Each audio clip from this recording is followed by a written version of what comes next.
Señal directa. Estamos de regreso y nos da muchísimo gusto recibir, como todos los lunes, al doctor Roberto Castelán, quien ya está preparado con su comentario, su opinión. Doctor, qué gusto saludarle y escucharle. Muy buenos días.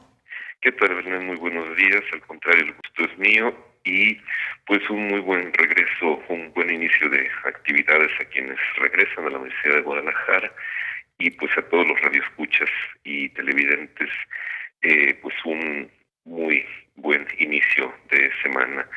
Pues quiero tratar el tema de que se suscita justamente a raíz de el horror cotidiano de las narcofosas que se están descubriendo, no en Jalisco, porque en Jalisco se descubren constantemente narcofosas, sino justamente en el corazón de Jalisco, en la zona metropolitana de Guadalajara o en el área metropolitana de Guadalajara. Y pues lo más importante, en patios de casas que están dentro de la misma zona urbana, porque normalmente las narcofosas, como se ha venido llamando, pues son lugares hasta cierto punto alejados, digamos, alejados de la circulación de personas, normalmente en áreas rurales. Sin embargo, aquí está, y yo voy a insistir en esto, en el corazón del área metropolitana, digamos en el corazón de la capital de Jalisco. Y esto obligó de alguna manera al gobernador del estado no solo a reconocer este horror, sino a reconocer que este horror es provocado, y creo que es la primera vez que lo dice, por una guerra de baja intensidad. El gobernador reconoce que en México, pero específicamente como gobernador de Jalisco, en Jalisco existe una guerra de baja intensidad. Y esto es muy importante porque, bueno, en cierta medida, en lo personal he venido repitiendo en este comentario que vivimos precisamente una guerra de baja intensidad.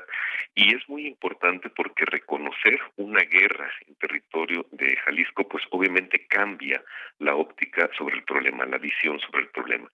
Esta declaración del gobernador que la hizo en una entrevista, pues le trajo varias críticas como de baja intensidad y él saca luego una serie de twitters en donde explica de manera sucinta y desde el punto de vista bien hecho lo que es una guerra de baja intensidad, que son estas guerras que no son guerras entre naciones, no son estas grandes guerras entre las naciones en donde se enfrentan ejércitos oficiales, uniformados, pertenecientes a una república, a un Estado-nación, sino que son guerras que se dan entre grupos. Lo que al gobernador se le olvidó decir es que estas guerras de baja intensidad son guerras civiles que se dan entre grupos de civiles dentro de un Estado legalmente organizado, en donde precisamente este Estado legalmente organizado, legalmente constituido, es hecho a un lado por grupos de la sociedad civil. Él destaca en sus twitters precisamente las tácticas de organización para sembrar el terror en estas guerras de baja intensidad, tácticas de organizaciones para sembrar el terror, como en este caso las narcofosas. Él considera que las narcofosas que han aparecido en el pleno centro del estado de Jalisco es una táctica para sembrar el terror, no es una forma de deshacerse de los cadáveres de las víctimas de estos grupos de la delincuencia organizada. También señala algo que me parece muy interesante porque es algo también que en lo que he estado pensando mucho y que es el uso de convoyes. Él habla de uso de convoyes y si nosotros vemos lo que ha estado sucediendo en los últimos meses en el área metropolitana de Guadalajara es que constantemente hay acciones de comandos armados y uno tiende a pensar que ¿cómo es posible que en un Estado legalmente instituido, organizado, con fuerza pública, con poderes, sin una aparente crisis de gobierno, cómo es posible que haya tantos grupos de personas armadas desplazándose en plena capital del Estado? Vamos a suponer que que entendemos esos desplazamientos, que lo vivimos todos los días quienes vivimos en áreas rurales, pero en el centro de Jalisco, en plena zona metropolitana de Guadalajara, yo siempre he pensado cuántos grupos armados hay desplazándose. Para hacer un recuento rapidísimo, los que han secuestrado en restaurantes, los que intentaron asesinar al exfiscal, el exfiscal regional, los que asesinaron a un grupo de personas en Tlaquepaque. Hay una infinidad de convoyes, como dice el gobernador, de convoyes con personas fuertemente armadas, es decir, grupos de vehículos, 4, 5, 6 vehículos, inclusive muchos de ellos blindados, que traen personas con armas, como lo señala también el gobernador, armamento y alta tecnología, desplazándose como si el territorio le perteneciera. Bueno, al gobernador lo que le faltó decir, ya lo señalé, pero es que estas guerras son guerras civiles de baja intensidad. Yo en este comentario he señalado lo que ha dicho Hans Magnus Enzensberger, quien él llama más bien guerra civil molecular, porque son guerras entre ciudadanos en el corazón de las ciudades y por eso le llama también moleculares, porque son muy pequeñas, pueden ser entre barrios, pueden ser entre grupos étnicos o simple y sencillamente entre diferentes grupos organizados. En este caso también se pierde la identidad de quien está peleando. Digamos que en las guerras convencionales hay ejércitos plenamente identificados. En este caso, ¿quiénes son los guerreros? Nosotros podemos tener un vecino, nuestro vecino en este momento que está saliendo de su casa, no está saliendo para ir a trabajar, sino que está saliendo a lo mejor para ir a cumplir una misión dentro de este esquema de guerra civil molecular. Por eso también constantemente en el estado de Jalisco, y esto es sumamente alarmante, están apareciendo personas asesinadas por todos lados. Otra característica de esta guerra, una característica muy importante, es que estos guerreros, son jóvenes precisamente. Tanto víctimas como victimarios son los más jóvenes de nuestra sociedad. Esto, por supuesto, es una característica de todas las guerras, desde las guerras de Troya, yo creo, desde el Peloponeso.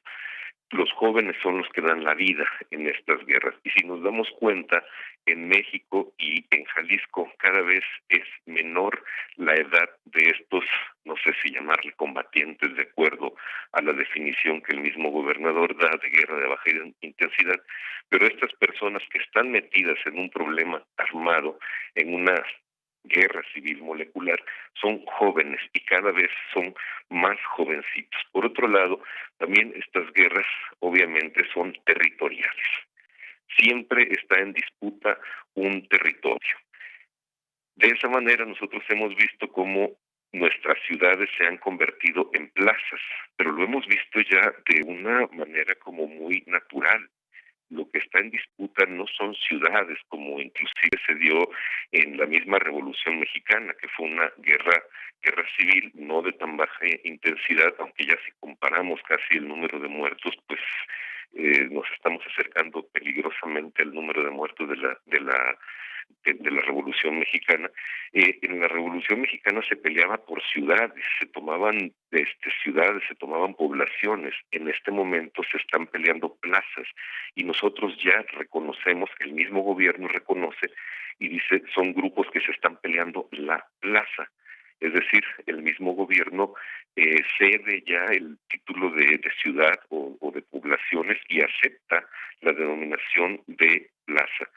El otro problema de este tipo de guerra, por su carácter molecular y por su carácter civil, es algo que ya cayó en la normalidad de los ciudadanos. Hoy todos nos levantamos a trabajar, a nuestras actividades cotidianas, y sabemos que en la noche nos vamos a encontrar una noticia de o una narcofosa o 1, 2, 5, 6 asesinados como algo ya parte de nuestra cotidianidad. Es decir, nos acostumbramos a vivir dentro de una guerra civil molecular. Esa es otra característica de esta guerra civil molecular, que no tiene una duración.